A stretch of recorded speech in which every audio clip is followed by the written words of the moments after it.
अस्सलातु वस्सलामु अला सय्यिदिना व मौलाना मुहम्मदिन खैरुल वरा व अला आलिहि व अस्हाबिहिल मुतअद्दिबीन बित्तक़वा अम्मा बअद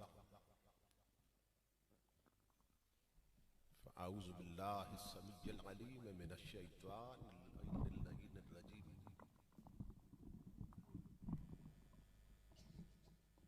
बिस्मिल्लाहिर्रहमानिर्रहीम।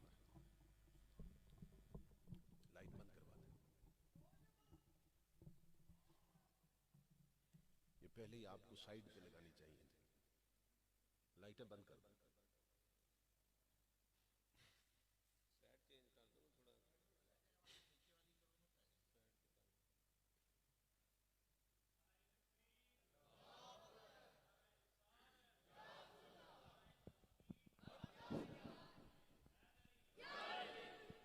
लब्बैक लब्बैक लब्बैक या रसूल अल्लाह लब्बैक लब्बैक लब्बैक लब्बैक या रसूल अल्लाह लब्बैक लब्बैक लब्बैक या रसूल अल्लाह लब्बैक लब्बैक लब्बैक या रसूल अल्लाह लब्बैक लब्बैक लब्बैक या रसूल अल्लाह लब्बैक लब्बैक रसूल अल्लाह लब्बैक लब्बैक लब्बैक या रसूल अल्लाह लब्बैक लब्बैक लब्बैक या रसूल अल्लाह। तमाम अहबाब अपने शिस्तों पे तशरीफ रखें। अहबाब जी वकार हमारी खुशबख्ती पीरत तरीक़त रहबर शरीयत परवरदा गौश विलायत उस्ताज़ मोहतरम साहबजादा अलहाज पीर काजी मोहम्मद महमूद अहमद कादरी साहिब आप स्टेज की जिन्नत बने हैं। हम दिल की अथाह गहराइयों से हमको खुश आमदीद कहते हैं। तमामी अहबाब अपने अपने नशिस्तों पे तशरीफ रखें। मेहरबानी बैठ जाए। तमामी अहबाब अपने नशिस्तों पे तशरीफ रखें।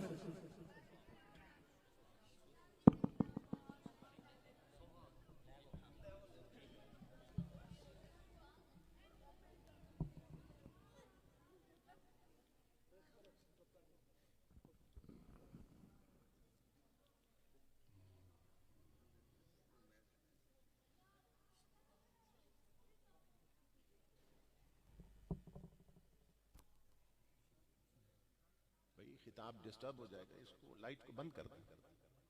ये आपका मसला, मेरा नहीं है। आपको पहले ही साइड पे लगानी चाहिए थी। गलत हो गया ना। आप लाइट को ऑफ कर या इसका रुख ऊपर कर। आंखें नहीं खुल रही तो खिताब कैसे होगा?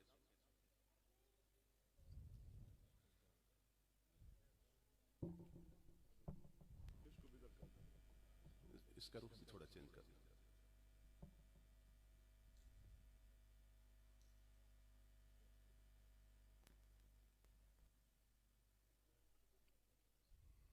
मजमा नजर नहीं आ रहा।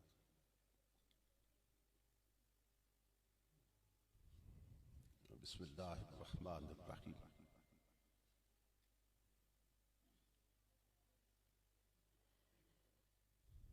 फज़कुरू आला अल्लाहि लअल्लकुम तुफ्लिहून। सदक़ल्लाहु मौलाना अज़ीम। इन्नल्लाहा व मलाइकतहु युसल्लूना अलन नबी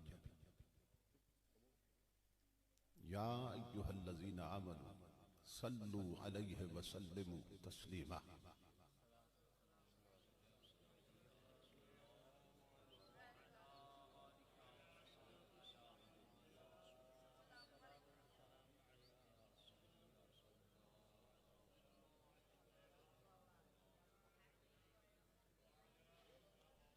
लायके सद एहतराम सरमाया मिल्लत इस्लामिया यादगार असलाफ मुजाहिद तहरीक खत्म नबुव्वत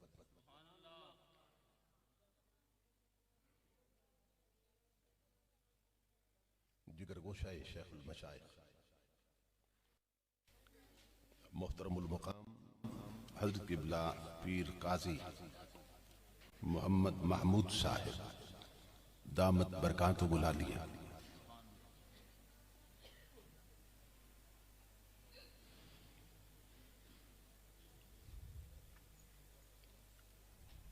मोहतरमुल मुकाम साहिबजादा वाला शान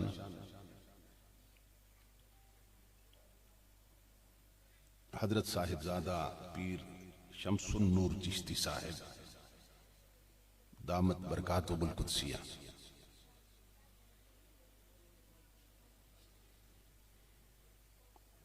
बरादर मोहतरम जनाब डॉक्टर अब्दुल हमीद साहिब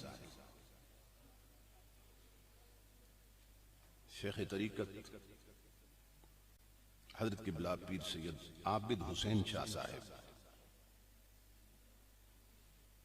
बरादर मोहतरम मुहिब्ब मुशफ़िक़ हजरत अल्लामा कारी अब्दुल अजीज चिश्ती साहिब,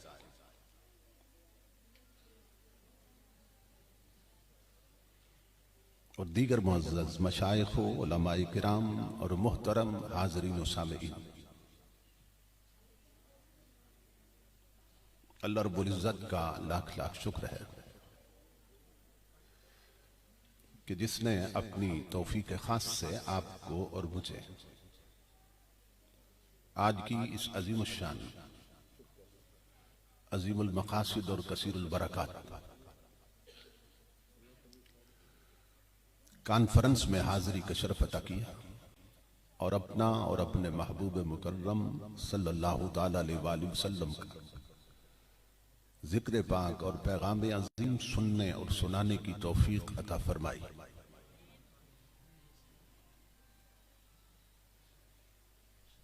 इस अजीम शान प्रोग्राम के इनेकाद पर मैं आप तमाम हजरात की खिदमत में बिलउमूम और इस मस्जिद की इंतजामिया के जुमला कारकुनान, वाबस्तगान और मुआविनीन की खिदमत में बिलखुसूस दिल की अथा गहराइयों से हदिया तबरीक को तासीन पेश करता हूँ और दुआ करता हूँ कि अल्लाह रब्बुल इज़्ज़त दोस्तों की इस मेहनत को और हम सब की हाजिरी को अपनी पाक बारगाह में कबूल व मंजूर फरमाए।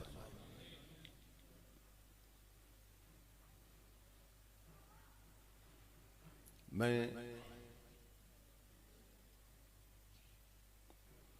बरादर अजीज मुजाहिद अहले सुन्नत मोहतरम हाफिज जुबैर साहिब और इरफान साहिब के लिए दुआ गो हूं कि जिनके तवस्सुल से तारीख का तय्युन हुआ और मैं इस पाकीज़ा मजलिस तक पहुंचा। मैं जिगर गोशा शेखुल मशाइख मोहतरमुल मुकाम हजरत साहिबजादा पीर काजी सुल्तान महमूद साहिब ज़ीदा मजदू के लिए दुआगो हूं कि अव्वलन उन्हीं के हुक्म की तामील में तारीख लिखी गई। अल्लाह रब्बुल इज़्ज़त इस घराने के तमाम अफराद का साया तादेर अहले इस्लाम के सरों पे कायम रखे और आस्ताना आलिया आवान शरीफ के इल्मी फिक्री और रूहानी फैजान से हम सब को हमेशा मुस्तफीज होने की तौफीक अता फरमाए।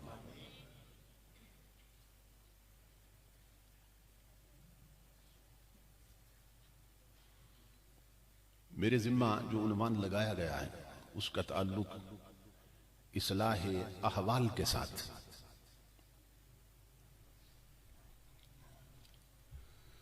किरदार की इस्लाह के साथ, इसलिए कि नबी अकरम सल्लल्लाहु ताला अलैहि वसल्लम इस दुनिया में इसीलिए तशरीफ लाए थे कि लोगों को ऐसा बना दें कि वो अल्लाह को पसंद आ जाए।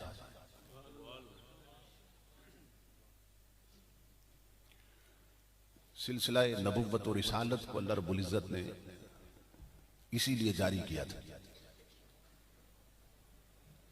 कि अंबिया और मुरसलीन के जरिए लोगों तक अल्लाह का पैगाम पहुंचे, अल्लाह का दीन पहुंचे। और उन्हें मालूम हो कि इस दुनिया में वो खुद नहीं आए, उन्हें वो लाया है तो चले आए,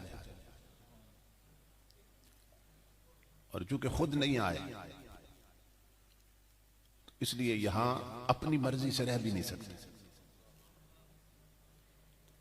कि जिस हस्ती की मर्जी आने में चली थी उसी हस्ती की मर्जी यहां से ले जाने में चलेगी। हम अपनी मर्जी से खुद नहीं आए, यहां कोई लाया तो हम चले आए, और वो ले जाएगा तो हमें जाना पड़ेगा। अब ये कॉमन सेंस की बात है और हर बंदे की अक्ल में आने वाली है कि जब लाया भी वो और ले जाएगा भी वो, तो जितना वक्त हमने यहां गुजारना है तो इस वक्त में भी उसी की मर्जी चलेगी। ये नहीं है कि लाए तो वो और ले जाए भी वो, और हमें पाले भी वो, पैदा भी वो करे, और फिर मर्जी हमारी चले। ये नहीं हो सकता। तो अल्लाह रब्बुल इज्जत ने पैगंबरों के जरिए, रसूलों के जरिए हमें ये खबर दी है कि कौन कौन सी चीजें हैं कि जिनको अपना के तुम मेरा कुर्ब पा सकते हो, और वो कौन कौन सी चीजें हैं कि जिन्हें करके तुम मेरे गजब, गुस्से और मेरे अजाब का शिकार हो सकते हो। ये जलसे मीलाद है, तो हमारे यहां बिलउमूम ये तो बयान होता रहता है और लोग ये सुनते रहते हैं कि नबी अकरम सल्लल्लाहु ताला अलैहि वसल्लम इस दुनिया में कैसे तशरीफ लाए थे, किस जमाल के साथ तशरीफ लाए थे, किस हुस्न के साथ तशरीफ लाए थे, किन जलवों के साथ तशरीफ लाए थे, किस खुशबू के साथ तशरीफ लाए थे। ये तो हम सुनते रहते हैं,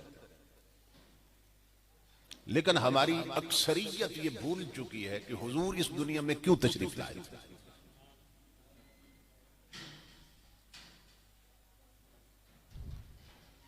तो नबी अकरम सल्लल्लाहु ताला अलैहि वसल्लम ने अपने आने का मकसद खुद बयान किया,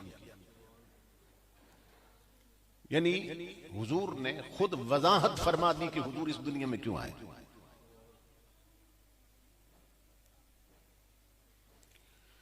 नबी अकरम सल्लल्लाहु ताला अलैहि वसल्लम ने खबर दी, इन्नमा बुइस्तु मुअल्लिमन। हुजूर फरमाते हैं कि अल्लाह ने मुझे भेजा ही इसलिए है कि मैं तुम्हें दीन सिखाऊं। मुझे इसलिए भेजा कि मैं तुम्हें दीन की तालीम दूं, और तुम्हें इसलिए पैदा किया कि तुम मुझसे तालीम हासिल करो। यानी तुम्हें इसलिए पैदा किया कि तुम शागिर्द बनो, मुझे इसलिए पैदा किया कि मैं उस्ताद बनूं। तुम पढ़ो और मैं पढ़ाऊं, तुम सीखो और मैं सिखाऊं, तुम संवरो और मैं संवारूं। तो अल्लाह रब्बुल इज्जत ने हुजूर सल्लल्लाहु अलैहि वसल्लम को क्यों भेजा? खुद हुजूर फरमा रहे हैं ताकि तुम्हें मैं दीन सिखाऊं। तो अब अगर हमने दीन सीखा तो फिर तो हुजूर की आमद के मकसद को हमने पूरा किया, क्योंकि वो खुद बयान कर रहे हैं मैं आया ही इसलिए हूं कि दीन सिखाऊं। तो अगर तो हमने दीन सीखा तो फिर तो आने का मकसद पूरा किया, और अगर दीन नहीं सीखा तो फिर सारी जिंदगी मीलाद मनाते रहो, तुमने हुजूर के आने का मकसद ही पूरा नहीं किया।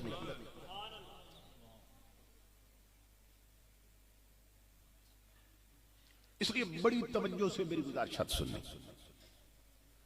बातें कड़वी होती है, लेकिन चूंकि दवाई देनी है ना, दवाई तो कड़वी होती है, और माशरे में हर तरफ मरीज ही मरीज नजर आ रहा है,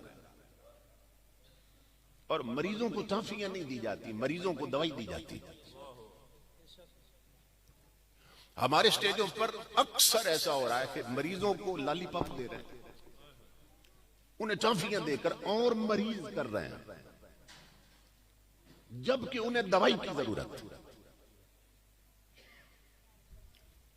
तो आप हैरान हो गए, भाई हम तो सारे ठीक ठाक हैं, तो सेहतमंद है, इसीलिए तो आए बैठे हैं। और हमारे घर के तमाम अफराद भी जो है वो सब सेहतमंद है, इल्ला मा चाहता।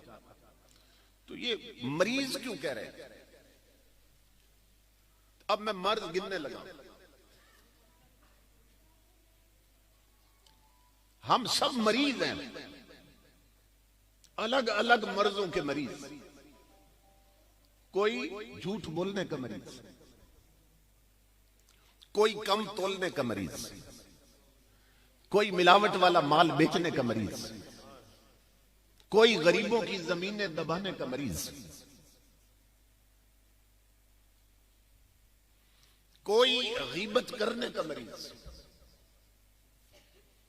कोई फिल्में देखने का मरीज, कोई गाने सुनने का मरीज, कोई हराम खोरी का मरीज और कोई हराम कारी का मरीज।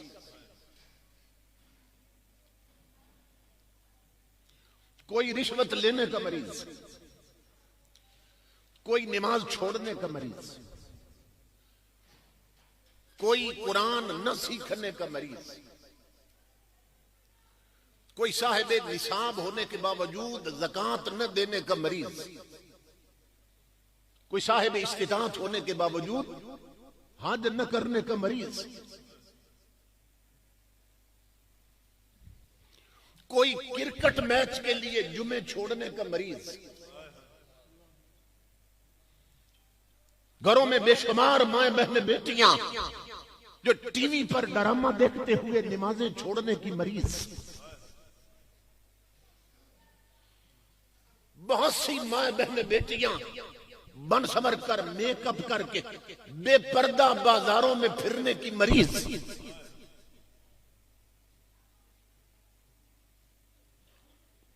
कोई अपनी शादी पर ढोलकी बजाने की मरीज,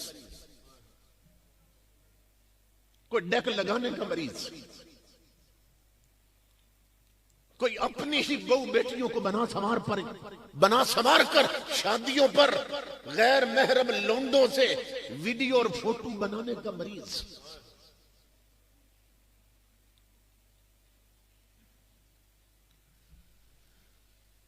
अब देख ले, ये सब मर्ज।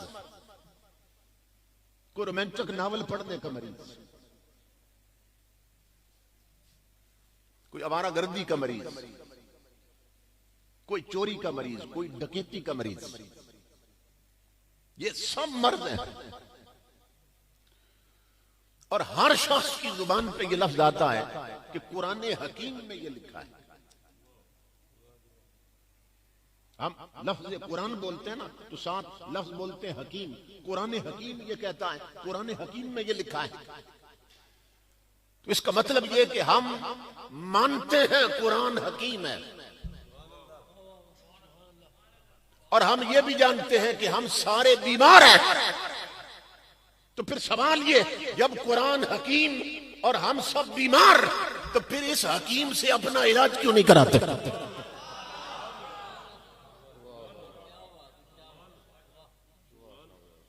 जिसने इलाज करना था उसे तो घर की अलमारी में बंद करके रखा है।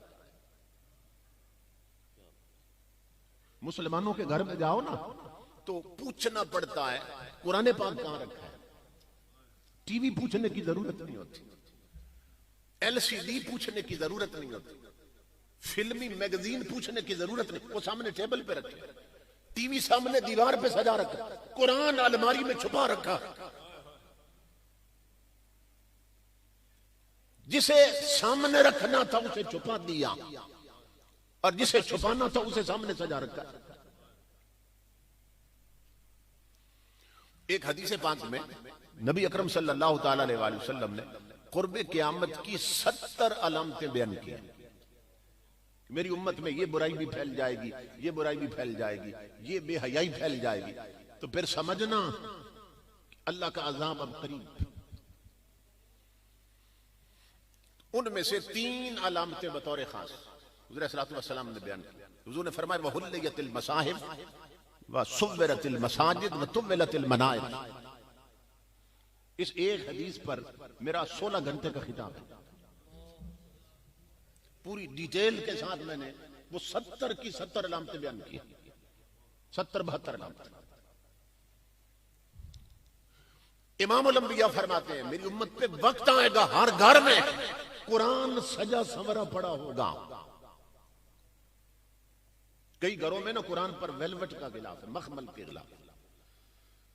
औरतों के जो भड़कीले चमकीले कपड़ों की झांकियां बच जाती हैं, कुरान का गिलाफ बना देते हैं।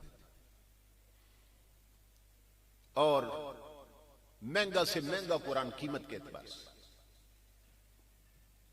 शाइनिंग पेपर पे लिखा हुआ कुरान, गोल्डन कलर में कुरान। प्रेस वाले बेहतर से बेहतर महंगे से महंगा कुरान छाप रहे हैं। जो जितना अमीर है उतना महंगा कुरान घर में रखा, ऊपर वेलवेट। इमामुल अंबिया खबर दे रहे हैं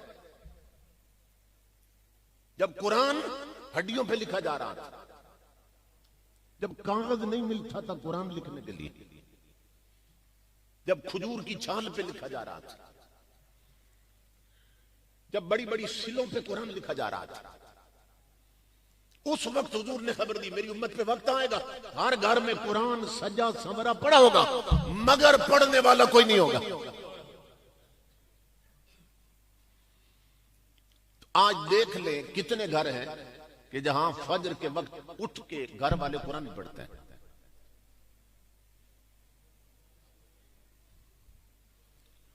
ये जो हुजूर के आशिक है ना, मजलिस में तो ये हाल है कि सबके सर झूम रहे होते हैं और नबी के नाम पे हाथ भी झंडे बना लेते हैं। तो इमामुल अंबिया के आशिक अगर देखने हैं, मैं तगड़ी दे रहा हूं, आका के आशिक देखने हैं तो फिर महफिलों में न देखो, फिर फजर की नमाज में देखो कितने आए हैं। अगर ताजदारे कायनात के सच्चे आशिक देखना चाहते हो, फिर लंगर खाते हुए न देखो, फिर रमजान में देखो कितने रोजे रखते हैं। अगर ताजदारे कायनात के सच्चे आशिक देखना चाहते हो, फिर इमामुल अंबिया के गुलामों गाने सुनने वाले और फिल्में देखने वाले, उनकी तरफ न जाओ, फिर देखो कितने घरों में मुस्तफा का कुरान पढ़ा जा रहा है। इधर तवज्जो ही कोई नहीं। हुज़ूर सल्लल्लाहु अलैहि वसल्लम फरमाते हैं कि तलबुल इल्म फरीज़तुन अला कुल्लि मुस्लिम, इल्म शरीयत हासिल करना हर मुसलमान पे फर्ज है। ये सिर्फ उलमा पे फर्ज नहीं है। हमने तो वो घराने ही अलग कर दिया भाई, मौलवियों के घर का बंदा है तो इसलिए इसको मौलवी बनना चाहिए, और ये चूंकि डॉक्टरों के घर का इसलिए डॉक्टर बनेगा, ये वकीलों के घर पैदा हो ये वकील बनेगा, ये कैप्टन के घर में पैदा हो ये आर्मी में जाएगा। तो दीन हमने सिर्फ उलमा को बख्श दिया है। और इमामुल अंबिया फरमा रहे हैं कि इल्म शरीयत हासिल करना हर मुसलमान पर, जो अपने आप को मुसलमान समझता है उस पर फर्ज है। अब देख लें कि इस फर्ज को कितने हैं जिन्होंने फर्ज समझा है। बड़ी बड़ी बिरादरियां हैं, बड़े बड़े ऊंचे खानदान, लोग कहते हैं जी मैं चौधरी खानदान से ताल्लुक रखता हूं, मैं मलक खानदान से ताल्लुक रखता हूं, मैं राजा खानदान से ताल्लुक रखता हूं। अलगरज जितनी जातें हैं जो माशरे में आप समझते हैं, ये ऊंची जात के लोग जिन्हें अपनी बड़ी बिरादरियों पे फख्र है, शर्म से डूब मरने का मकाम कि बिरादरी में 1000 बंदे, 1000 में एक भी नहीं जिसने नबी की शरीयत पढ़ी हो। पूरी बिरादरी में एक बंदा नहीं जिसने हुजूर का दीन पढ़ा। और हुक्माए इस्लाम क्या लिखते हैं, वो फरमाते हैं कि जिस खानदान में और जिस बिरादरी में हुजूर की शरीयत का आलिम न हो, वो बिरादरी जिंदों की नहीं मुर्दों की बिरादरी है। अगर गौर करो तो हमारे हर तरफ मैयतें पड़ी हैं, मैयतें पड़ी। क्योंकि ये जो ऊंचे खानदानों के लोग हैं ना, वो ये समझते हैं भाई अगर हमारे बच्चे शरीयत की तरफ गए, आलिम बने, तो ये हमारे लिए बड़े ऐब की बात। उन्हें आकवर्ड लगता है, मायूब लगता है कि चौधरी का बेटा और मौलवी बन जाए, इतने बड़े जमींदार का बेटा और मौलवी बन जाए। इसलिए वो बच्चों को और सब कुछ बना देंगे, आलिम नहीं बनाएंगे। कई ऐसे भी हैं जिन्हें रब ने दौलत दी है ना, तो मदरसों को जहां आलिम बनते हैं या हाफिज बनते हैं, वहां 10-10 लाख रुपया भी चंदा दे देंगे।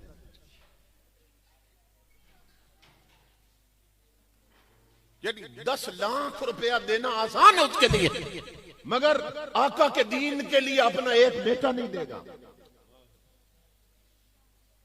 हुजूर की शरीयत सीखने के लिए अपनी एक बेटी नहीं देगा। बेटी कॉलेज में जा रही है, बेटे कॉलेज में जा रहे हैं, यूनिवर्सिटियों में जा रहे हैं, इंग्लिश मीडियम स्कूलों से हमारे बच्चों की तालीम शुरू हो रही है। इसका मतलब ये हुआ कि हमारा कल्चर भी काफिरों वाला बनता जा रहा है, क्योंकि काफिर और मोमिन में कई फर्क है। हमारा अलग कल्चर है, हमारी इस्लामिक आइडेंटिटी अलग है, इस्लामी तशक्कुस अलग, हमारी इस्लामी पहचान अलग है। काफिर की पहचान और होती है, क्या? एक पहचान।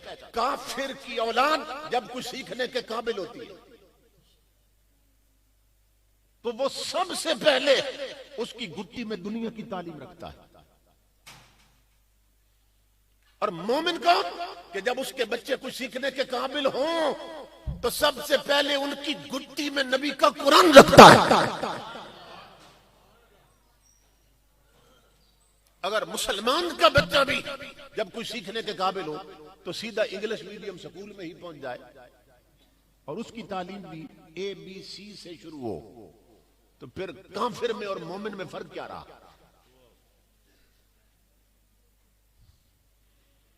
ये तालीम हासिल नहीं की है ना हमने।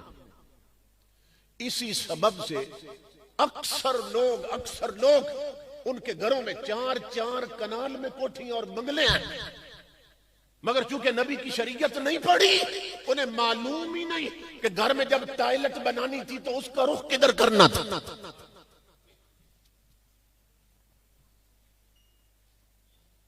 हमारे अक्सर लोग बस सिर्फ इतना मसला जानते हैं कि टॉयलेट ऐसी डायरेक्शन पे बनाओ कि किबले की तरफ मुंह ना हो,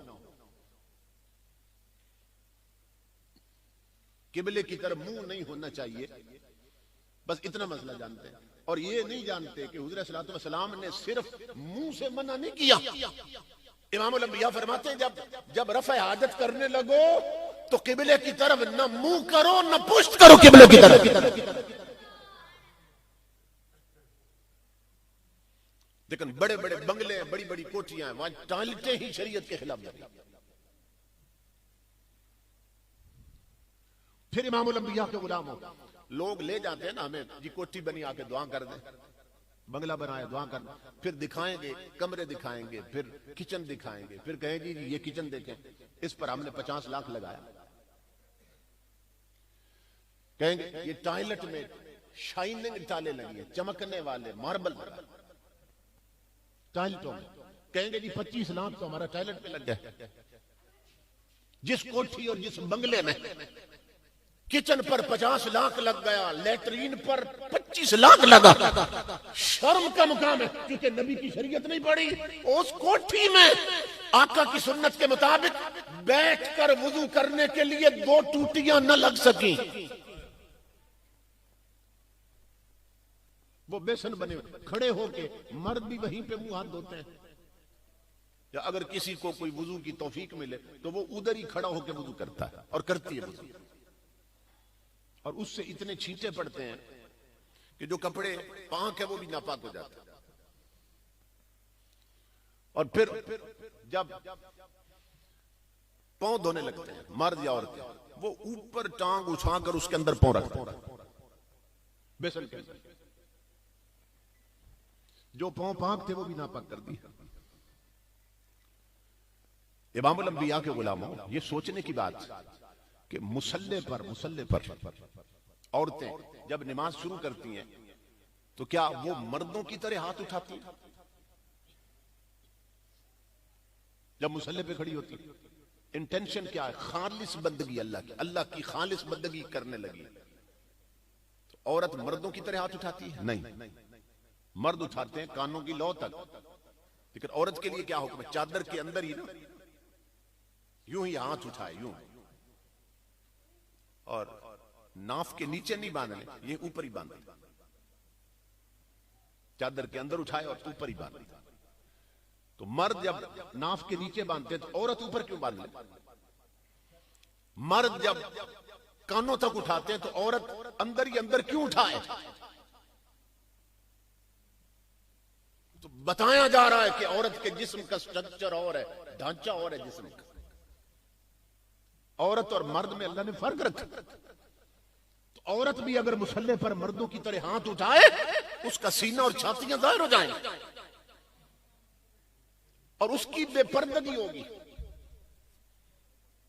और जो नबी की शरीयत औरत को मुसल्ले पर हाथ ऊंचे उठाने की इजाजत नहीं देती कि बेपर्दगी होती है, वो टांगे उठाकर बेसन पे वुजू कैसे कर रही है?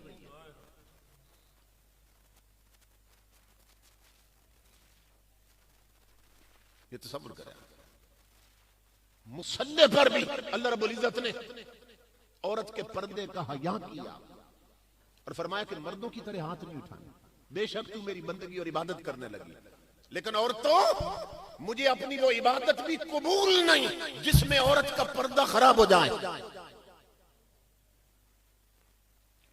तो अक्सर घरों में बेसन बने वुजू के लिए बैठकर, जैसे मस्जिद में टूटियां और बैठने की जगह होती, इस तरह अगर दो टूटियां घरों में लगा लिए जाए तो न छींटे पड़े और शरीयत के आदाब के मुताबिक बैठकर वुजू किया जा सके। लेकिन दुनिया पहले नंबर पे है, दीन चौथे नंबर पे चला गया। उसकी फिक्र जो कोई, अगर खुद दीन पढ़ा होता या किसी बच्चे को घर में पढ़ाया होता तो वो बताता कि ये यूं करना है और यूं करना है।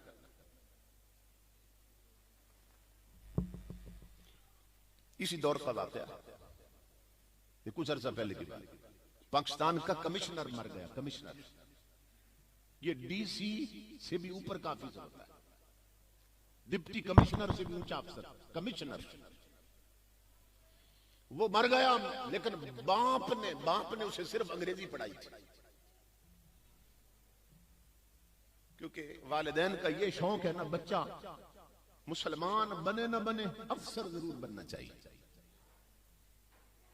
वो कमली वाले का गुलाम बने ना बने, रब का खरा बंदा बने ना बने, दुनिया के किसी डिपार्टमेंट में अफसर जरूर होना चाहिए। तो कमिश्नर मर गया, कमिश्नर, उसके बाप का जनाजा रखा गया सामने। तो जनाजा गाह में जब कतारें बन चुकी तो मेरे एक दोस्त साथ खड़े थे, कमिश्नर साहब। कमिश्नर ने जेब से रुमाल निकाला और उसको खोल के ना जमीन पे रख दिया।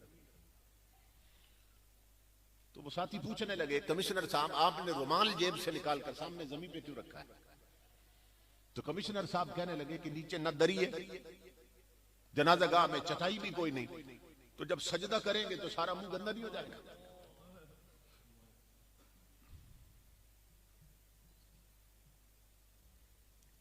वो बूढ़ा बाप जिसकी मैयत सामने पड़ी, अब मैयत चीख रही होगी मगर उसकी चीखें कौन सुने? कि वो शादी और मरने पर बिरादरी में गर्दन तान के कहता था, मैं कमिश्नर का बाप हूं,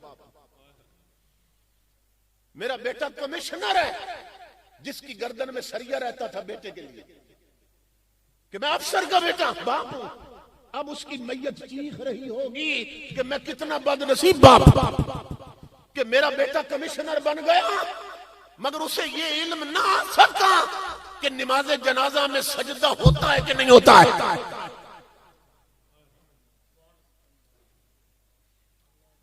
ये आंख घर घर लगने वाली है अगर तुम लोगों ने अपनी औलाद को हुजूर की शरीयत न पढ़ाई। अल्लाह की इज्जत की कसम, तुम्हारे मरने पर तुम्हारे अगर 4 बेटे भी क्लास 1 ऑफिसर हैं तो तुम वो बदनसीब बाप बनोगे, वो ठीक से जनाजा भी नहीं पढ़ सकेंगे,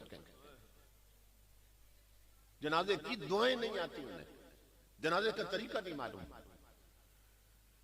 बाप मर जाता है, 4 बेटे हैं, 3 बेटे हैं, पढ़े लिखे ऑफिसर हैं, MSc है, LLB है, PhD है, MBBS हैं, वो मुंह उठा के दूर खड़े होते हैं और बाप की मैयत को गैर गुस्ल दे रहे होते हैं। तुम्हें उसने क्यों पाला था? अगर गैरों के सपुर्द करना था उसे, तो हो सकता है नादानो तुम्हारे बाप के जिस्म का कोई ऐब हो जो जिंदगी भर उसने किसी को ना बिताया हो, उसने अपना कोई ऐब छुपा रखा हो जिस्म, और तुमने मरते ही गैरों की हत्या चढ़ा दिया उसको।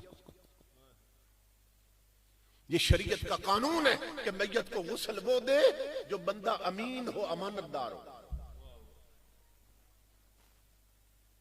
ये तवज्जो तलब बात है। आज ये है कि जब मैयत को गुस्ल देने लगते हैं, हर ऐरा गैरा ऊपर हुजूम कराता है, भीड़ बना लेते हैं। कुछ देखने वाले होते हैं जैसे तमाशा हो रहा है, सिर्फ वो गुस्ल दें इमाम अल-अंबिया के गुलामों जिन्हें शरीयत के मुताबिक गुस्ल देने का तरीका मालूम है, बाकी सब हट जाया कर और चादरें और पर्दा बना के, ये आदाब है। और गुस्ल भी वो दे जिनके लिए शर्त है कि वो अमीन हो, अमानतदार हो, अमानत में खयानत न करे। तो सवाल ये पैदा हुआ, भाई जो गुस्ल देने वाला है उसके लिए अमीन होने की शर्त क्यों रख दी, अमानतदार? कि उसने कोई मैयत की जेब काट लेनी? क्यों अमीन होना चाहिए? सिर्फ इसलिए कि उसने चूंकि गुस्ल देना है मैयत, तो गुस्ल के दौरान अगर मैयत के जिस्म पर उसे कोई ऐब नजर आ जाए, खुदा ना खास्ता उसका हाथ टेढ़ा हो गया, मरने पर उसकी रंगत काली हो गई या उसके जिस्म से गिलाजत निकलती रही, कई चीजें हो सकती हैं। अचानक कोई फोड़ा जाहिर हो गया जिस्म पे और पीप बह रही है, तो शरीयत का हुक्म है ऐसा गुस्ल दे कि अगर मैयत के जिस्म पर कोई ऐब देखे तो जिंदगी भर छुपा के रखे, बयान न करता फिर वो उस राज का अमीन बन जाए, कुर्बान जाए उसकी रहमतों के। वो नहीं चाहता कि हमारे मरने पर भी हमारे पर्दे खुल जाएं। उसने हमारा इतना हया किया मगर हमने उसका हया नहीं किया। कि दारे आबाद, बेगैरती के अड्डे आबाद, शॉपिंग मॉल आबाद, बाजार आबाद, और अगर वीरान है तो नमाजों के वक्त खुदा के घर वीरान है। हमने उसका हया नहीं किया, उसने तो इतना लिहाज किया, इसका पर्दा जाहिर ना होने पाया। तो इमाम अल-अंबिया के गुलामों, फिर यह है कि जब जनाजा हो चुके ऐलान हो जाते और फिर लोग हुजूम कर लेते, फिर जाते हुए तबसरे करते हैं, फिर साथ कानों को भी हाथ लगा देते, कहते देखे तुमने चेहरा कैसा हो गया था, शक्ल कितनी भयानक हो गई थी। फिर यूं बातें करेंगे, इससे तो 1000 दर्जे बेहतर था तूने उसका चेहरा न देखा होता। और बदबख्त उसने दुनिया छोड़ी है, तूने अब भी उसकी गीबत नहीं छोड़ी। उसने दुनिया छोड़ दी, तूने पीछा नहीं छोड़ा। और तू उसकी रंगत पे हैरान हो रहा है कि उसका रंग बदले। अपनी फिक्र कर, मरने पर हो सकता है तेरी शक्ल बदल जाए।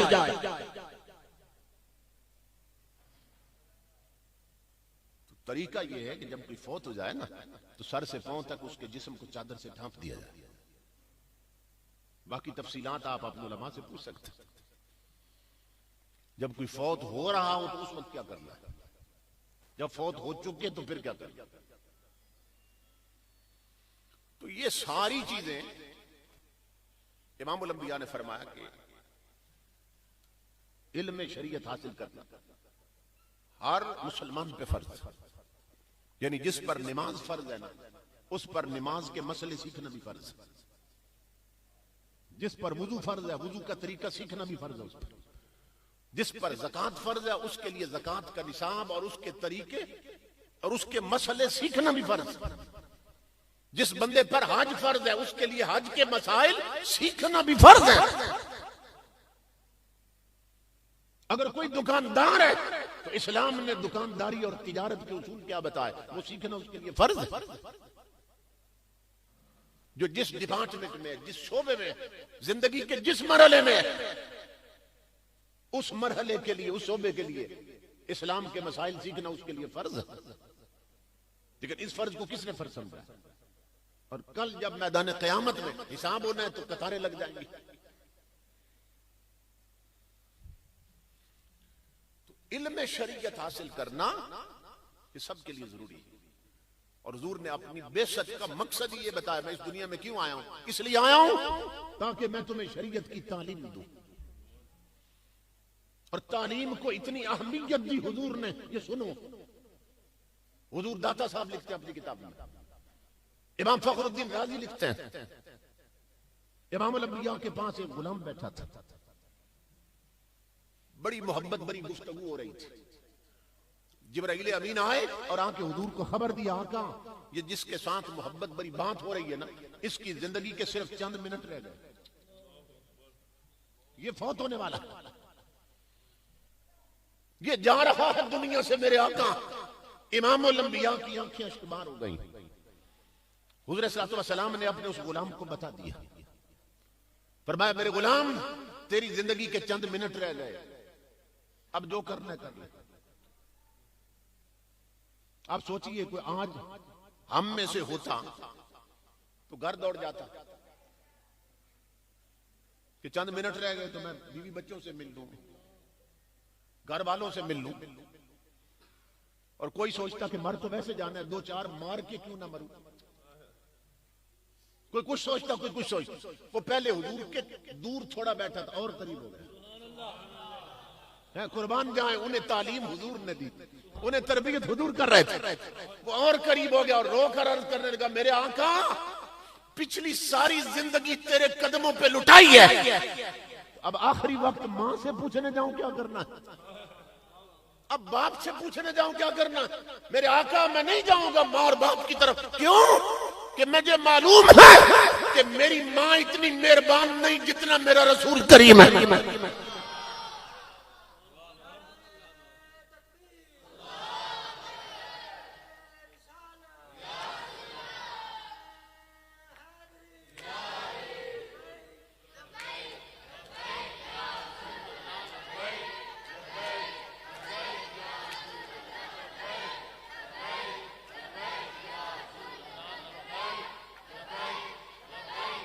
जवान ने अर्ज की, जवान अर्ज करने लगा, मेरे आका आप फरमाएं मुझे क्या करना चाहिए। अब आप तसव्वुर करें कि जिंदगी चंद मिनट रह गए, थोड़ा सा वक्त है उसके पास। इमाम अल-अंबिया फरमा सकते थे वुजू में हो तो नफलों में जुट जाओ। हसन की कोई लिखी हुई नात याद है तो उठ के वो शुरू कर दो। आका फरमा सकते थे, मगर जो सबसे अफजल और जरूरी काम था आका ने वो फरमाया। और सुनो क्या फरमाया हुजूर ने, फरमाया अपने नबी से अगर मशवरा ले रहा है और जवान तेरी जिंदगी के चंद मिनट रह गए तो इश्तगिल बित्ताल्लुम, इश्तगिल बित्ताल्लुम। सुन, तुझे जो अभी तक शरीयत के मसले मालूम नहीं, तू पूछता जा, मैं तुझे मसले सिखाता जाता हूं। समझ क्या मतलब? कि जिंदगी का आखिरी वक्त भी मेरी शरीयत सीखने में गुजार दे। अब मुझे ईमान से बताएं कि सीख नहीं था ना उसने, अमल का तो वक्त नहीं था उसके पास। सिर्फ सीख नहीं था ना उसने, अमल का वक्त था उसके पास कि जो सीखना था उस पर अमल भी कर लेता। इमाम अल-अंबिया बता रहे हैं, ताजदारे कायनात बता रहे हैं, आका फरमा रहे हैं कि ताजदारे कायनात की शरीयत का इल्म हासिल करना कितना जरूरी काम है। फरमाया आखिरी वक्त में अगर तू इल्म हासिल करता रहा और इसी हालत में तुझे मौत आ गई तो तुझे शहादत का रुतबा अता किया जाएगा। अमल भी तो इसीलिए है कि उसका कुर्ब नसीब हो जाए, बुलंदी नसीब हो जाए। इमाम अल-अंबिया ने फरमाया तेरी जिंदगी के चंद मिनट रह गए, तो ऐसा कर जो मसले मालूम नहीं है तू पूछता जा, मैं तुझे सिखाता जाता हूं शरीयत। तो ये वक्त भी गुजार दिया। अब हमारे यहां क्या है, बच्चियों ने ना बीए बीएड कर लिया, एमएससी कर लिया, उस्तानियां लग गई, क्लास 1 ऑफिसर हो गई, बड़ी बड़ी डिग्रियां हैं बच्चों और बच्चियों के पास, मगर अभी तक ये मालूम नहीं कि जिस्म नापाक हो तो पाक करने का तरीका क्या है।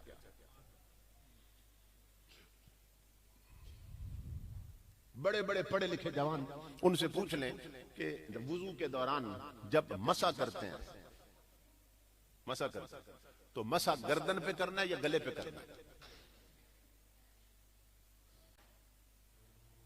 सर का मसा करते हैं तो फिर गले का करते हैं या गर्दन का करते हैं? नहीं जानते बहुत से लोग। ये जरूरी चीजें थी जो सीखनी चाहिए थी। इस तरफ कोई नहीं आया।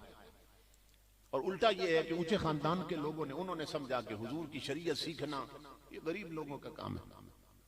ये हाफिज, कारी और मौलवी वो बने जिनका वारिस कोई नहीं, या जो मिडिल क्लास लोग हैं, मुतवस्सित तबके या गरीब लोग हैं। अमीरों को क्या जरूरत है दीन और शरीयत सीखने? तो इमामुल अंबिया के गुलाम ये ज़हन में रखें। हजरत सैयदना अली अल मुर्तज़ा रज़ी अल्लाह तआला अन्हु फरमाया करते थे, आपका इरशाद याद आ गया। आप फरमाते थे, हजरत अली अल मुर्तज़ा फरमाते थे, लोगों की नजर में यतीम वो है जिसका बाप मर चुका हो, और अली की नजर में यतीम वो है जिसने नबी की शरीयत नहीं पढ़ी। ये हजरत अली अल मुर्तज़ा रज़ी अल्लाह तआला आपका इरशाद है। हमारी नजर में वो यतीम है कि जिसने हुजूर का दीन नहीं सीखा, जिसने शरीयत के मसले नहीं मालूम।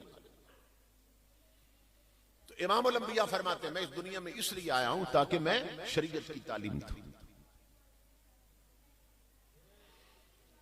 इमामुल अंबिया के गुलामों, बहुत सी चीजें हैं कि जो हम नहीं जानते और हमारे लिए जानना जरूरी और फर्ज है।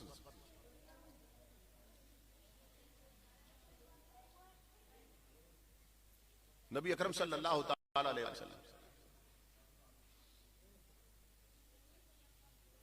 मस्जिद में तशरीफ ले गए ना, तो दो अलग अलग पार्टियां बैठी हुई थी। कुछ लोग थे जो नफल पढ़ रहे थे या जिक्र कर रहे थे, और इधर हुजूर ने देखा तो कुछ लोग बैठे हुए थे जो शरीयत के मसले सीख रहे थे और सिखा रहे थे। इमामुल अंबिया मस्जिद में दाखिल हुए तो ताजदारे कायनात में दोनों की तरफ देखकर मुस्कुराए कि काम दोनों अच्छा कर रहे हैं, लेकिन चलते चलते उनके पास बैठ गए जो शरीयत सीख और सिखा रहे थे। और साथ ही इमामुल अंबिया ने फरमाया जो काम ये कर रहे हैं यही काम मैं करने आया हूं, ये मेरा ही काम कर रहे हैं। उन्हें संगत दी हुजूर ने जो शरीयत सीख रहे थे और शरीयत सिखा रहे थे। अगर हमें कुछ मालूम हो जाए ना कि हुजूर की शरीयत में क्या है, तो फिर इमामुल अंबिया के गुलामों हमारा रुख ही हो जाए हुजूर की चौखट की तरफ। मैंने यूनिवर्सिटी में पढ़ा, पंजाब यूनिवर्सिटी जो बर आज़म एशिया की सबसे बड़ी यूनिवर्सिटी है लाहौर में, वहां से मैंने मास्टर की डिग्री ली और मदरसे में उलमा के जूते भी उठाए, शरीयत भी पढ़ी है, दुनिया की तालीम भी हासिल की, साइंस भी पढ़ी मैंने, कुरान भी पढ़ा, हदीस भी पढ़ा। इमामुल अंबिया के गुलामों में अल्लाह की इज्जत की कसम खा के कह रहा हूं, ये साइंस के उरूज का दौर है, साइंस की बड़ी तरक्की हो चुकी है इस दौर में कि परिंदों की तरह उन्होंने लोहे को उड़ा दिया जहाज बनाकर, आप दोजे बनाई, मछलियों की तरह समंदर के अंदर तैरने लगे, बहुत कुछ कर लिया, बड़ी तरक्की कर ली अंग्रेजों ने और साइंस ने।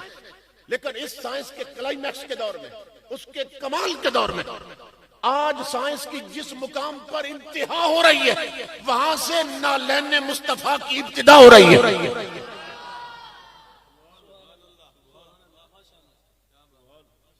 समझ रहे हैं? जहां साइंस की इंतहा होती है, यूं समझे जहां साइंस की पगड़ी के शमले की इंतहा होती है वहां से नालैन नबी की इब्तिदा होती है। है।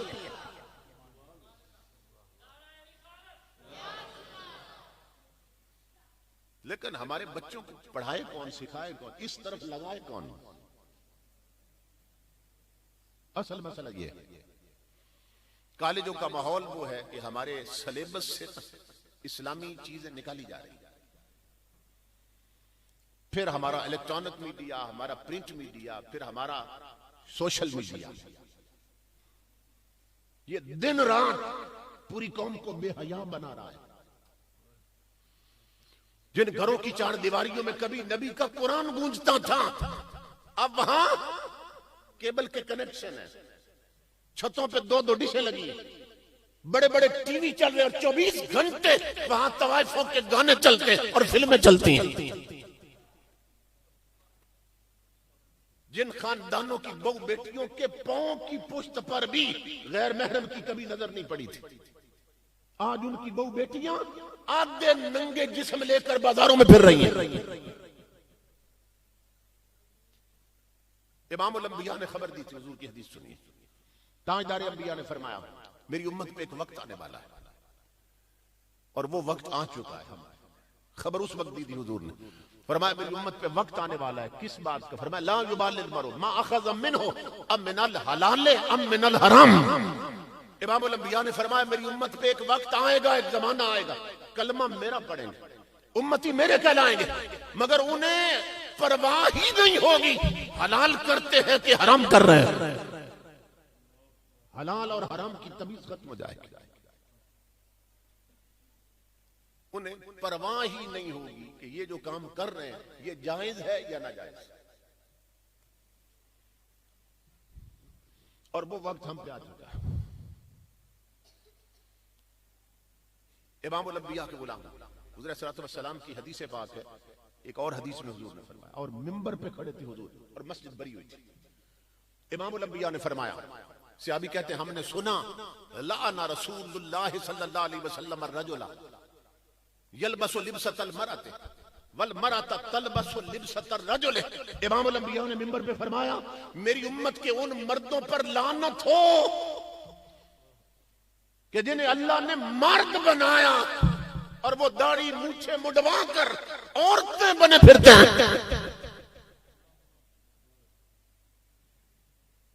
जिन्हें खुदा ने मर्द बनाया और वो अपनी वज़ाकता में, अपने स्टाइल में, अपनी चाल डाल और अपने लिबास में औरतें बन गए हैं। लानत भेजी हुज़ूर सल्लल्लाहु अलैहि वसल्लम। और दूसरा साथ ही फरमाया इमामुल अंबिया ने, और मेरी उम्मत की उन औरतों पर लानत हो जो मर्दों की तरह बेपर्दा फिरती और मर्द बनी फिरती हैं। ये देखें बाजारों में कितनी फिर रही है, लगता है बाजार बने ही औरतों के लिए। और हैरत की बात है, औरत बाजार जा रही है और मेकअप करके जा रही है, बन सवर के जा रही है, सुर्खी पाउडर लगा के जा रही है, और जो बेगैरत साथ ले जा रहा है उसकी डिमांड पर ही तो वो समझ रही है। वो ऑफिसर जिन्हें शरीयत की हवा नहीं लगी, जिनकी गुट्टी में मां बाप ने सिर्फ अंग्रेज की तालीम डाली, वो इतने बेगैरत हो चुके हैं, बाजार भी जाना हो ना पार्क में भी जाना हो, बीवी को कहेंगे तैयारी करो मैं तुम्हें बाजार ले जाऊं। उसे मालूम है वो तैयारी कैसे करेगी। खामद के सामने आंखों में सुरमा नहीं था, बाजार जाना अब सुरमा लगा रही। खामद के सामने होठों पे सुर्खी नहीं थी, अब मार्केट जाना अब सुर्खी लगा रही है। अब वो मेकअप कर रही और उसकी मत मारी जा चुकी है खामद की कि बीवी तो मेरी थी, संवरना तो मेरे लिए था, सजना तो इसने मेरे लिए था, लिपस्टिक तो मेरे लिए लगानी, सुरमा तो मेरे लिए लगाना था। मेरे सामने न सुरमा था न सुर्खी थी, आखिर ये सुर्खी सुरमा लगाकर किसको दिखाने जा रही है। वो जिसका नाम गैरत है, गई तैमूर के घर से, अल्लामा इकबाल ने कहा दिल के पपोले जल उठे सीने के दाग से, इस घर को आग लग गई घर के चिराग से। अंजाम गुलामी क्या कही है, बर्बादी है जो दर्श है बता ने दिया, वो दर्द पढ़ाना भूल गए। इबरत का मुरक्का ये पस्ती और काबिल हैरत ये मस्ती, औरों को जगाना याद रहा, खुद होश में आना भूल गए।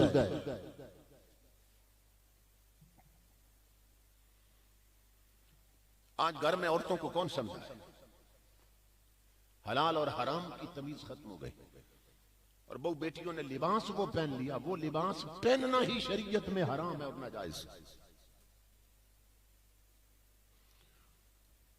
और इमामुल अंबिया ने मर्दों को आवाज दी है।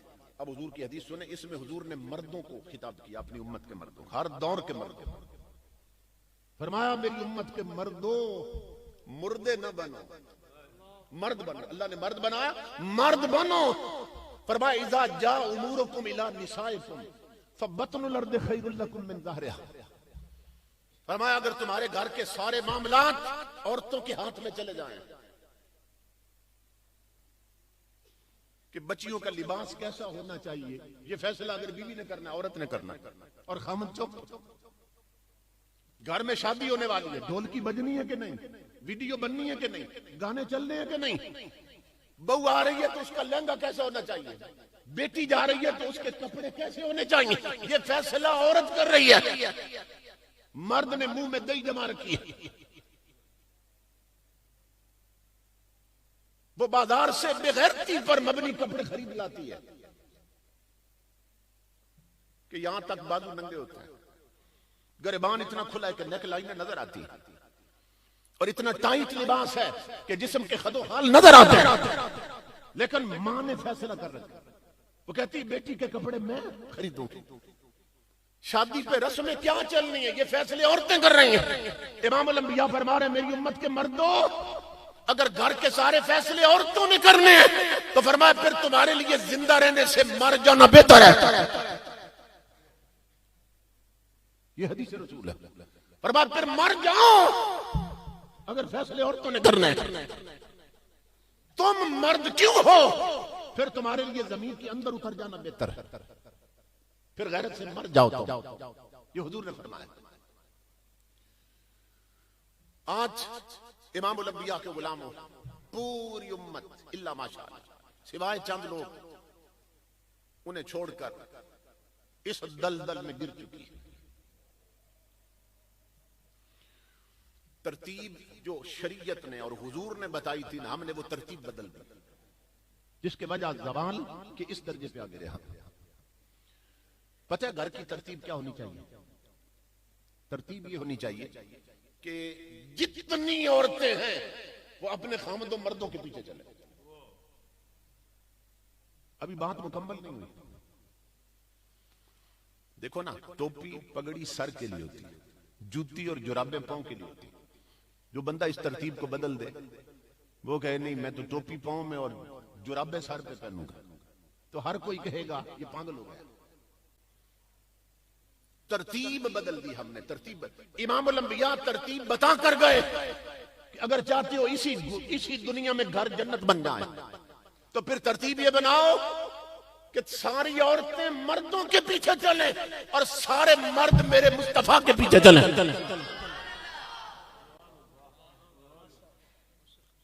ये तो नहीं कि औरतें बेचारी खामद के पीछे चले और खामद किसी डाइन के पीछे लग जाए, किसी और चुड़ैल के पीछे लग जाए। फरमाया घर जन्नत बनेगा जब सब औरतें खामदों के पीछे और सारे खामद मेरे रसूल के पीछे चले। फिर देखो लो, इसी दुनिया में देखोगे घर में किस तरह अल्लाह की रहमतें आती है। वो तरतीब बनाओ जो हुजूर लेकर गए। हुजूर सल्लल्लाहु अलैहि वसल्लम के एक सहाबी थे, बिजनेसमैन थे, ताजर थे, और मुल्क के शाम और यमन तक वो जाया करते थे अपने बिजनेस टूर, तिजारत के सफर। तो उन्होंने महीने 2 महीने के लिए जाना था दूर। जवान बीवी थी, तो उन्होंने अपनी बीवी को फरमाया कि 2 महीने में जितनी भी जरूरत की चीजें थी ना, जो बाद में तुझे जरूरत पेश आ सकती है, तो वो तमाम चीजें ना मैंने घर में ढेर लगा दिया।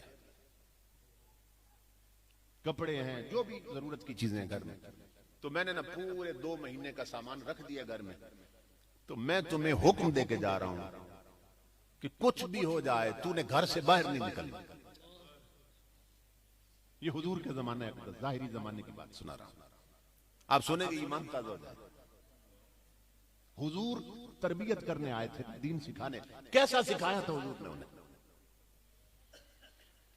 वो सर झुका के अर्ज करने लगी, कहने लगी मेरे सरताज, आप मेरे सर के साईं हैं। जब आपने दुनिया की हर नेमत और जरूरत की हर शय मेरे कदमों में ढेर कर दी है, तो मुझे घर से निकलने की जरूरत क्या है? आपका हुक्म है, मैं वादा करती हूं कुछ भी हो जाए मैं घर से नहीं निकलूंगी। वो ये हुक्म देकर चले गए।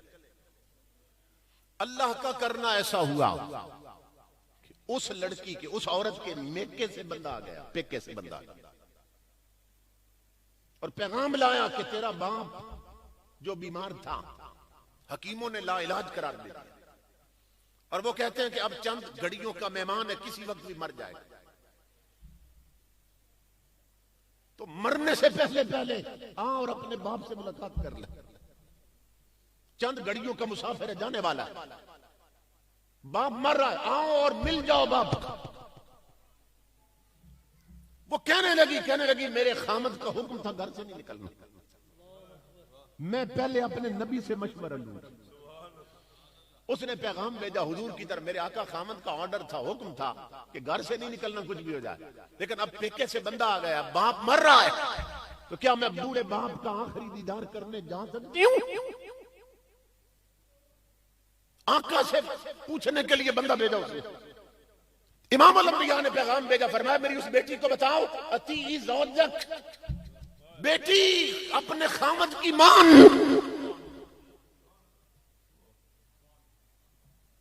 खामद की इताअत कर, जो खामद करके गया वो कर। उसने बंदा भेज दिया वापस। उसने कहा नहीं, मैं नहीं घर से निकलूंगा। आका ने भी फरमा दिया खामद की मान, कुछ भी हो जाए मैं नहीं निकलूंगा। इमाम अल-अंबिया के गुलाम, वो बंदा वापस चला गया और वहां पहुंचा तो खामद, उसका वालिद फौत हो गया। फिर बंदा आ गया, कुछ वक्त के बाद फिर बंदा पहुंचा। उसने कहा अब तेरा बाप मर चुका है, अब वो चेहरा हमेशा के लिए कब्र में छुप जाएगा, तो कम से कम मरे हुए बाप का मुंह देखने तो आ जा। ईमान से बताएं तो आज की औरत होती पूछती किसी से, क्योंकि तरबियत नहीं है ना, दीन नहीं सीखी। उनकी तालीम और तरबियत हुजूर के हाथ हुई थी। उसने फिर बंदा भेजा हुजूर की तरफ, मैं पहले अपने नबी से पूछा मेरे आका मेरा बाप मर चुका है, वो चेहरा हमेशा के लिए मिट्टी में छुप जाए। तो आका खामद का हुक्म था घर से नहीं निकलना, तो क्या अब मैं बूढ़े बाप, मरे हुए बाप का मुंह देखने जा सकती हूँ? इमाम अल-अंबिया ने पैगाम भेजा, फरमाया मेरी बेटी अगर अपने नबी से मशवरा ले रही है तो अती ज़ौजक, मत जा अपने खामद की मान। उसने वो बंदा भी भेजा, उसने कहा मैं नहीं जाऊंगा, बाप मर चुका है, कहा नहीं जाऊंगा। इमाम अल-अंबिया के गुलाम, बाप को गुस्ल दिया गया, बाप का जनाजा पढ़ाया गया, बाप को कब्र में दफन किया गया। जब दफन करके पलटे तो पहले तो वो बंदे भेजती थी ना हुजूर की तरफ, अब हुजूर ने बंदा भेजा उसकी तरफ, वो रसूल जो हर कब्र में तशरीफ लाते हैं। इमाम अल-अंबिया ने फरमाया मेरी उस बेटी को मेरी तरफ से अब खुशखबरी दो। क्या? क्या मेरी बेटी, इन्नल्लाह गफर ली अबीहा बिइताअतिहा लिज़ौजिहा, सुन मेरी बेटी, तेरी खामद की इताअत की वजह से मेरे रब ने तेरे बाप की बख्शिश कर दी है।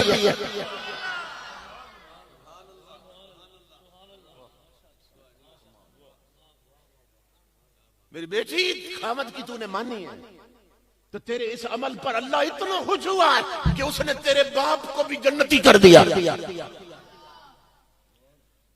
तो मेरी मां बहनों बेटियों, अगर औरत खामद की माने, अगर बीवी खामद के पीछे चले और हर खामद अपने नबी के पीछे चले तो एक औरत सिर्फ एक मर्द नहीं पूरे खानदान की बख्शिश भी करवा सकती है।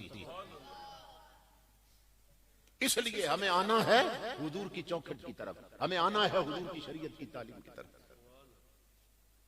ये 4 दिन की जिंदगी है, ये हाथों से निकलती जा रही है। आज किसी बंदे को कहो ना बच्चे को 2-3 साल मदरसे में लगवा दो, हाफिज बना लो बच्चे को, या कुरान पढ़ा दो, तो कई ऐसे बदनसीब हैं, उनसे मैंने खुद सुना कानों से, वो कहते हैं कि बच्चे के 2-3 साल जाया हो जाएंगे, इसकी स्कूल की तालीम का हर्ज होगा, नुकसान हो जाएगा। यानी अंग्रेज की तालीम, दुनिया की तालीम, और दुनिया की तालीम से कितना फायदा उठाएगा वो। मैं मिसाल से बात समझाने लगा। हुजूर की हदीस पाक है, इमामुल अंबिया फरमाते हैं, पहले हदीस पाक सुनिए। हुजूर फरमाते हैं कि मेरी उम्मत के अक्सर लोगों की उम्र, जिंदगी 60 और 70 साल के दरमियान में खत्म हो जाएगी। मिशकात की हदीस। ये इमामुल अंबिया 15 सदियां पहले खबर दे के गए कि मेरी उम्मत के अक्सर लोग 60 और 70 साल की उम्र के दरमियान मर जाएंगे। मेजॉरिटी फौत हो जाएगी इससे पहले। आज जिन घरों में बंदे मर चुके हैं ना, हर घर में जनाजे उठ चुके हैं, आप सिर्फ अपनी बिरादरी की कभी ना सर्वे रिपोर्ट हासिल कर, जो मर चुके हैं उनके नाम लिखें, फिर पूछें कि मरने वालों की उम्रें कितनी कितनी थी। तो आज भी आपको तस्दीक हो जाएगी कि 15 सदियां पहले जो हक ने फरमाया था वो हक और सच है आज भी, कि घर के अक्सर लोग खानदानों के 60 और 70 साल से पहले मर जाते हैं या इस अशरे में मर जाते हैं। अब यहां कोई 30 साल का बैठा है, कोई 40 साल का, कोई 50 साल। हमारे पास वक्त कितना रह गया और तैयारी है कोई नहीं। कब्र की वादी में उतरने वाले और तैयारी बिल्कुल नहीं है। तो इमामुल अंबिया के गुलामों, मैं कहता हूं चलो अगर किसी ने 60 साल भी जीना है, 70 साल जीना है किसी ने, तो किसी का बेटा डॉक्टर बन गया, इंजीनियर बन गया, अफसर बन गया, आप ये सोचें कि बच्चा जब स्कूल में दाखिल होता है ना, तो कम से कम 4.5-5 साल की उम्र हो जाती है। जिस बच्चे की उम्र हो ना 60 साल, ये मैं तजिया पेश कर रहा हूं, 60 साल अगर किसी बंदे की टोटल उम्र हो, तो उसके 30 साल जो है ना जिंदगी के, वो तो 100 के गुजर जाते हैं। और अगर कोई एमए करे 16 पास, जैसे कहते हैं पंजाबी में, 16 जमातें पास करे ना, तो 4 साल की उम्र उसकी गुजरी थी या 5 साल का हुआ था, तो पहली क्लास में उसने दाखिला लिया था, तो 60 में से 30 तो 100 के गुजर गए, और 4-5 ये पहले गुजर गए बचपन के। फिर उसने दाखिला लिया, फिर 16 साल, और सिर्फ 16 साल नहीं लगते, अगर आप 16 जमातें पास करें ना, उसमें कई छुट्टियां भी आ जाती हैं। उसमें जब इम्तिहान होता है तो रिजल्ट आने में पूरा पूरा साल लग जाता है। तो वो तकरीबन अगर 16 पास भी कोई करे, या एमबीबीएस कर ले या इंजीनियरिंग का कोर्स कर ले, तो कम से कम 20 साल लग जाते हैं उसे तालीम से फारिग होने में। यानी 20 साल लगाए उसने तालीम हासिल की, और 5 वो पहले उम्र के निकाल दे, 25 साल हो गए। 30 उसने 100 के गुजार दिए, और बाकी कितने रह गए? 5 साल। इन 5 सालों में उसने रोटी भी खाई, कपड़े भी बदले, यारों को भी टाइम दिया, बीवी बच्चों को भी टाइम दिया। इस थोड़ी सी जिंदगी को इमामुल अंबिया के गुलामों उसने संवारने के लिए वो 20 साल दे दिए कॉलेज और यूनिवर्सिटी में, और वो जिंदगी जो कभी खत्म होने वाली नहीं है, उसे संवारने के लिए इसने बच्चे को कुरान पढ़ने के लिए 2 साल भी नहीं लगवाए, और कुरान सीखने के लिए खुद 2 साल भी नहीं दिए इसने, जिससे इटर्नल लाइफ, न खत्म होने वाली जिंदगी समझ जानी चाहिए। तो हमारे कॉलेजेस में, यूनिवर्सिटियों में फौजियों की फौजें जहन्नुम की तरफ जा रही हैं, क्योंकि कॉलेजेस और यूनिवर्सिटियों का माहौल ये हो गया। हमारा जो तालीम है ना, अब ये बातें थोड़ी मुश्किल है, लेकिन चूंकि नौजवान बैठे समझ जाएंगे, हमारा जो निजाम तालीम है जिससे कौमें उरूज पाती हैं, अगर ये निजाम ठीक हो, एजुकेशनल सिस्टम, सारी दुनिया के निजाम तालीम ने तरक्की की है, हमारा तनज़्ज़ुल की तरफ गया और इस वक्त ये ज़वाल की चौथी सीढ़ी पे पहुंचा हुआ है, चौथी सीढ़ी। इसके बाद कौमें ऐसी बर्बाद हो जाती हैं कि फिर जिंदगी भर उठ नहीं सकती।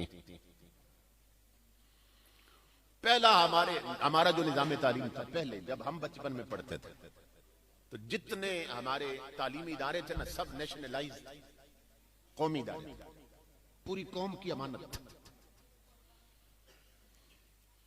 हुकूमत अपने इख्तियारात से चलाती थी, लेकिन पूरी कौम की अमानत, वो नेशनलाइज थी। फिर इमामुल अंबिया के गुलामों, इसमें ज़वाल आया तो ये फिर प्राइवेटाइज कर दिए गए, प्राइवेट इदारे बन गए, लोगों के जाती इदारे बन गए तालीम के। अपने अपने स्कूल खोल लिए लोगों ने, और फिर जब जाती इदारों में बदले कौमी इदारे, तो इमामुल अंबिया के गुलामों, ये जो प्राइवेटाइज हुए थे, जाती इदारे बने, ये कमर्शलाइज हो गए, तीसरी सीढ़ी पे आ गए। क्या मतलब? ये सिर्फ फिर तालीमी मरकज न रहे, ये तिजारत की मंडियां बन गए, ये पैसे कमाने का जरिया बन गए। कौम जाए भाड़ में, बच्चे जाए भाड़ में, इल्म हासिल करे ना करे, हमें पैसे मिलने चाहिए।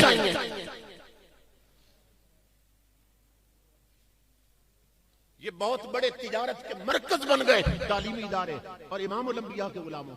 अब जनरल मुशर्रफ के दौर से, और उससे पहले तो बुनियाद रखी जा चुकी थी, लेकिन बतौर खास उस बेगैरत ने क्या किया कि उसके दौर से ये हमारे तालीमी इदारे ज़वाल के चौथे दर्जे पे आके ग्लैमराइज हो गए। ये ग्लैमर की दुनिया है, अब कॉलेजों की दुनिया, अब यूनिवर्सिटी की दुनिया, ग्लैमर की दुनिया। क्या मतलब? हर बेहयाई और बेगैरती का फैशन वहां से निकलेगा।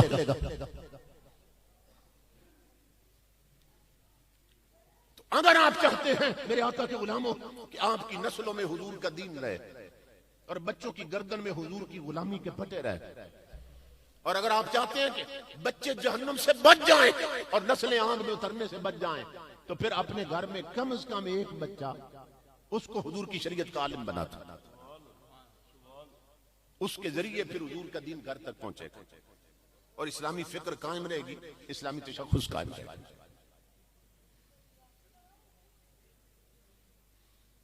बस ये इख्तितामी गुफ्तगू है, बात खत्म कर। देखो ना, सर्दियों में घरों के अंदर ना हीटर लगे होते हैं या अंगीठियां रख देते हैं कोयले की, दहका के।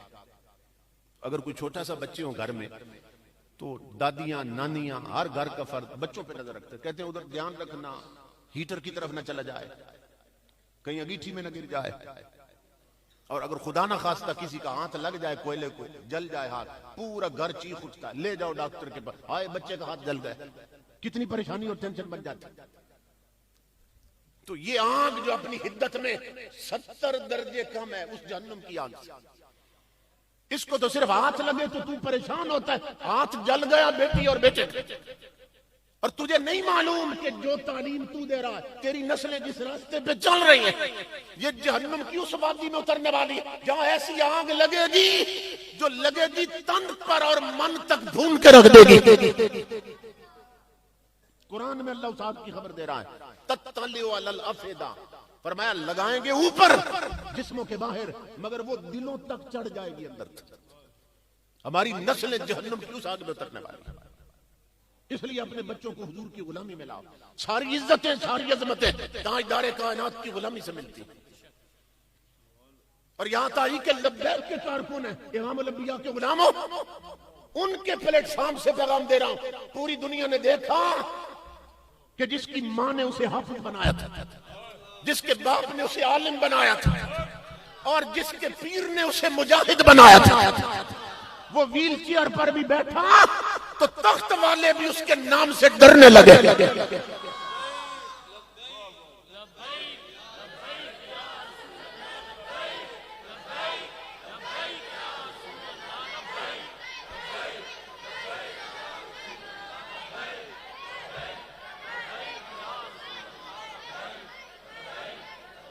बड़े बड़े जनरल और वजीर मरते हैं, डॉक्टर, इंजीनियर, अफसर मर जाते हैं, बड़े बड़े अमीर मर जाते हैं, उनके नाक में रुई ठूस दी जाती है कि यहां से पीप बहना शुरू हो जाता है, खून बहता है, ब्लीडिंग होती है, मुंह बांध दिए जाते हैं कि यहां से बातें खुल जाती हैं और गंदा पानी निकलता है, शक्लें बिगड़ जाती हैं। मगर देखो वो जो नबी की हुर्मत के लिए जिया और नबी की इज्जत के लिए मरा, 3 दिन तक उसकी मैयत पड़ी रही है, न नाक में रुई डाली गई, न मुंह बांधा गया।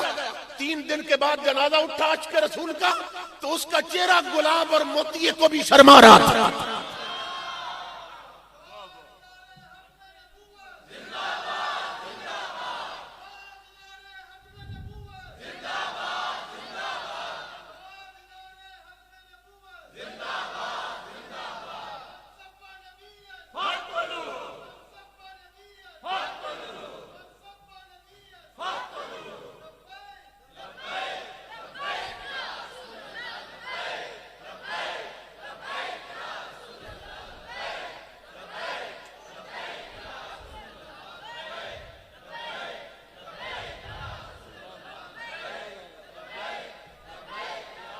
ये गोया मदीने से पैगाम था, ये मदीने से मेरे आका का पैगाम था।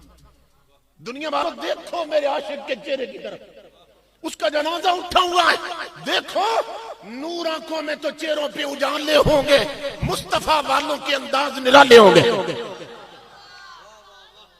यहां सदर और वजीर आजम मर जाते हैं, चेहरों पे लानत की फटकार पड़ रही होती है, शक्लें बिगड़ जाती हैं और चेहरे बिहाने को जाते हैं। तो अगर चाहते हो कि बच्चों को मदीने से खैरात मिलती रहे और हमारी नस्लों की गर्दन में गुलामी रसूल के पटे और तौक रहे, तो फिर बच्चों को जब भी कुछ सीखने के काबिल हो, सबसे पहले कुरान पढ़ा दें, थोड़ा सा दीन सिखा दें।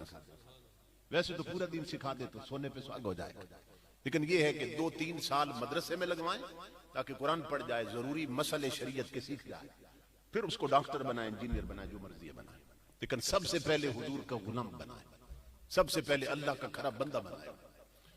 मुझे बहुत ज्यादा खुशी है कि मेरे भाइयों ने मुझे याद किया और मैं यहाँ सावजा साहब के हुक्म की तामील में हाजिर हुआ और हजरत की ज़ियारत का शर्फ पाया। आपका वजूद इस दौर के मशाइख के लिए एक दलील की हैसियत रखता है कि जिस जुर्रत के साथ, जिस हिम्मत के साथ इस उम्र में आप दीवानावार और मर्दानावार मैदान जंग में उतरे हुए हैं, हुज़ूर सल्लल्लाहु अलैहि वसल्लम की इज्जत नामूस के तहफ़्फ़ुज़ के लिए पहरा दे रहे हैं और हर वक्त अमीरुल मुजाहिदीन के साथ बैठे होते नजर आते हैं। तो अल्लाह रब्बुल इज़्ज़त इनका साया हमारे सरों पर दराज फरमाए। मेरे भाई मोहतरम हाफिज जुबैर साहब, इरफान साहब और तमाम दोस्तों को अल्लाह दो जहान की इज्जत और बरकतों से नवाजे और हमारी नस्लों को भी हुजूर की गुलामी में रखे। अल्लाह सब का आना कबूल करे। वमा अलैना इल्लल बलाग। लामा शमस नूर साहब लाना फरमा दो नामा।